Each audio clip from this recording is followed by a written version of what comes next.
Hello mga nanay, I'll show you this mini processor. Yan, may iba't ibang kulay. Yan yung mga function. Yeah, these are the colors. I have pink one. Yan ang USB charger niya.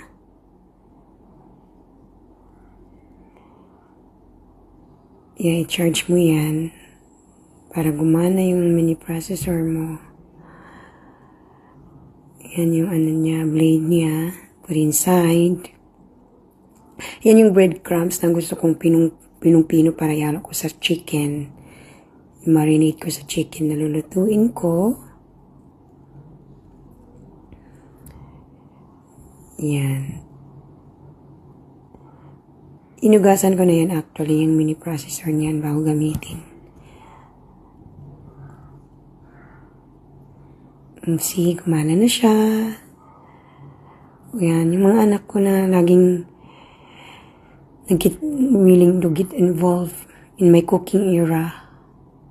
Gustong makisali sa mga ginagawa ko sa kusina. Yan. Press sila ng press. Tutulong daw silang pinuin ang breadcrumbs. I want a refined breadcrumbs para maganda ihalo sa mga chicken, coated chicken.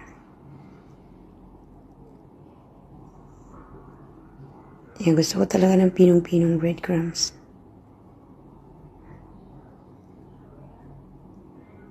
Tinanggal ko na. Kinuha ko yung chicken.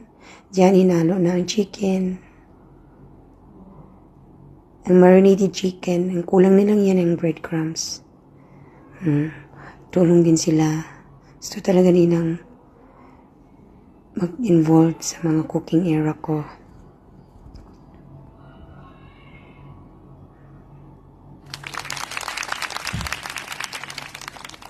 Sige, enjoy kiddos.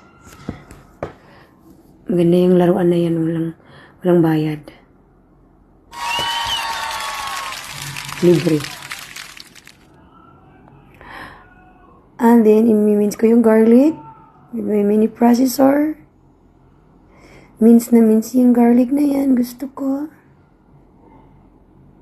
Very convenient way to mince the garlic and chili. Yeah, pinong-pino yan. Nilipat ko na. At isusunod ko na dyan yung